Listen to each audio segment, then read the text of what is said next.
Welcome to Atlanta Tarot. This is the tarot forecast for Aquarius for the month of July 2020.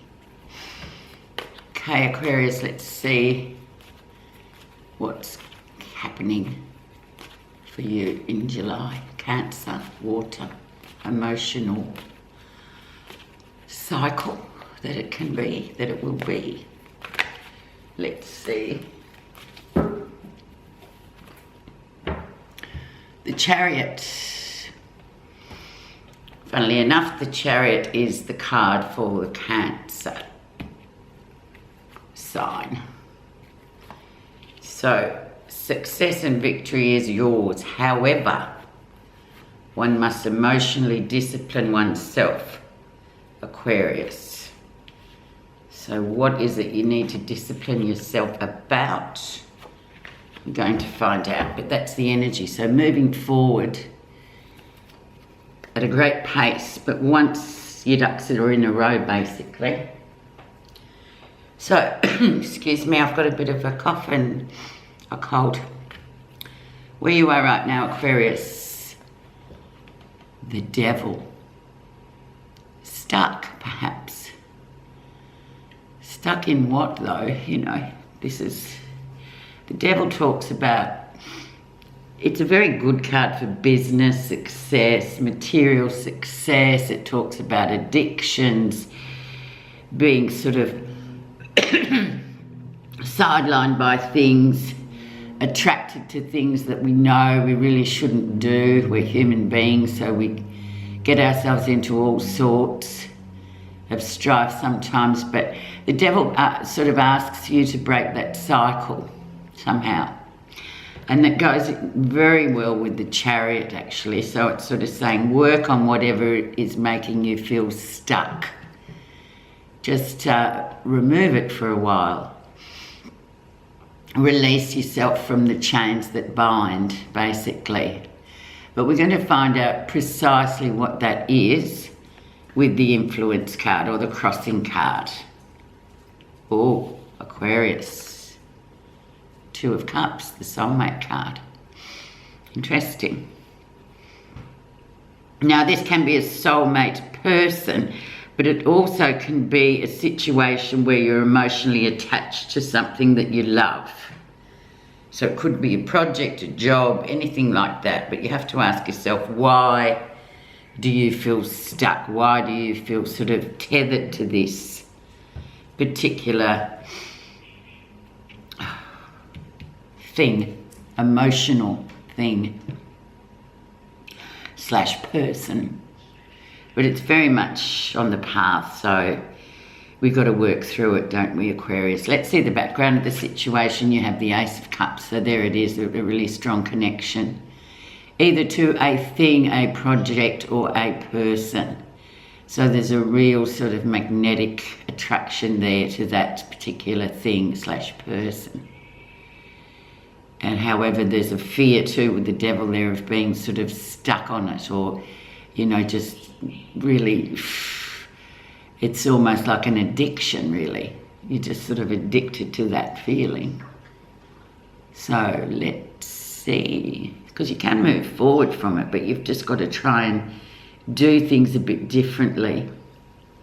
Wean yourself off whatever that sort of, if it's that sort of really karmic pull, it's like, okay, don't let it, don't be a slave to it.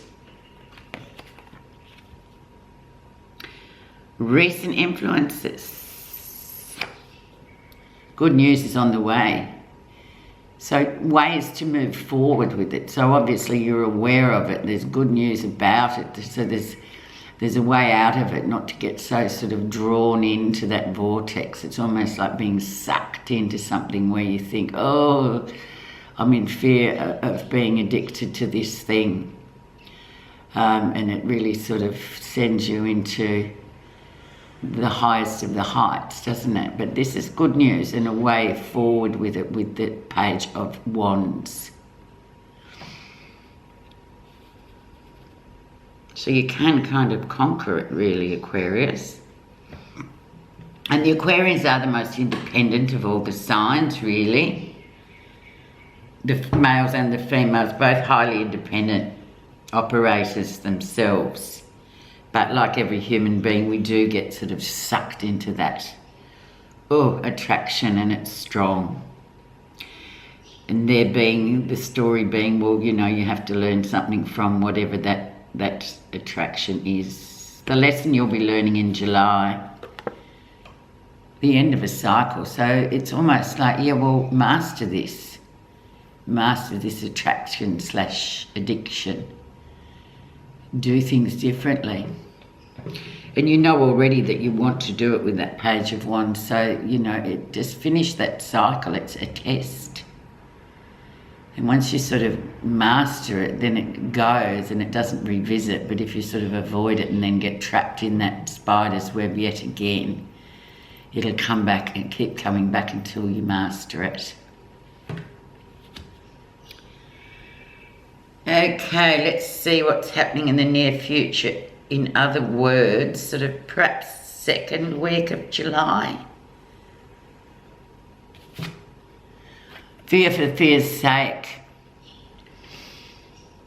9 of Swords. Keeping you up at night, just being fearful for the sake of being fearful, rather than actually taking the advice of the Page of Wands and just moving through it with a different way and a different sort of tackling it in a different way, not letting it put you in prison, more or less. Don't let it sort of own you, sort of take, you know, be independent, which you are, Aquarius, about it. And the fear is all fear. Fear is just made up, really. So very much free-floating anxiety as well. It's like, oh, this will go wrong, that'll go wrong. But if you do it differently, it won't. You'll get a different approach, different result. Let's see what's happening that you're not realising, and this will give us the key. This card here is always the key to the reading. The Star, it's on your path, so you have to master it, Aquarius. You have to, and this is your card. This is the card for the Aquarian Star, faith and hope. Just keep moving forward, do things differently, get a different result. Don't do the same thing. Don't get sucked into that vortex again and then get spat out and think, I've learnt nothing again. Move forward. Keep moving. How others see you. 4 of Cups, yeah, disappointed. That disappointment of, here we go again, this disappointment of it's going to end up how it did before. Yeah, there's a high probability of that, Aquarius, but if you kind of use the Page of Wands to go, well, I'm going to do it differently, it won't. But these are the people sitting on the sidelines going, oh, there she goes, or there he goes again, being sucked into the vortex of disappointment, really, because things, you know, will end up the same old way and you'll feel trapped again. So it's about doing it differently and dispelling that sort of myth of, here we go again, I'm going to always end up. But you yourself just have to be able to know when to put the brakes on, know when to sort of be a bit more cautious to avoid that disappointment. Because we all have it, but it's about sort of mastering the lesson that you're learning, which is, you know, trying to knock this sort of particular cycle on its head so it won't revisit you again and again. Do what you normally wouldn't do, in other words. Let's see what you're feeling positive about, Aquarius. Yeah, you're feeling positive about giving your personal power away. So you've got those 2 big sword cards, the 8 and the 9. It's like, yeah, it's all in your mind. But don't give your personal power away. Say, oh, no, not tonight. Oh, yeah, well, no, it's going too quickly. I need to sort of have a bit of time. Let's slow it down. Let's not rush. Because I'm learning, you know, you don't have to voice this to the person, but you're just learning to keep your personal power and not give it away in the headiness of love or whatever it is that's affecting you for this month, Aquarius. Don't be bound by it. So it's another sort of like the devil. It's another one of those. It's almost like a trap. But you can leave at any time. But it's about keeping your personal power to yourself. 8 of Swords. Turning it round. Interesting. Let's see the outcome. And there we are, freed, and we get the Fool. So I'm guessing you are going to absolutely master this lesson for July, Aquarius. It's brilliant. New beginning. So you've got the finish of a cycle, and then right at the end you've got the beginning of another new cycle. So it's fabulous. And that's what it is. Interesting.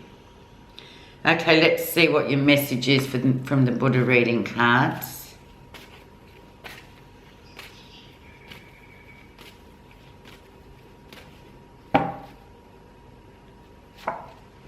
Pure effort. So pure effort, Aquarius. Enlightenment is not your birthright. Those who succeed do only through proper effort. Consider all spiritual teachings as an intellectual exercise to be practiced daily, diligently and with discipline. This constant effort to maintain your daily practice is central to all your spiritual practices that bring about personal transformation. You couldn't have picked a better card to go with it. Pure effort. You can do it. You know you can. Just do it differently, Aquarius. Thank you so much for listening. Can't wait to talk to you in August.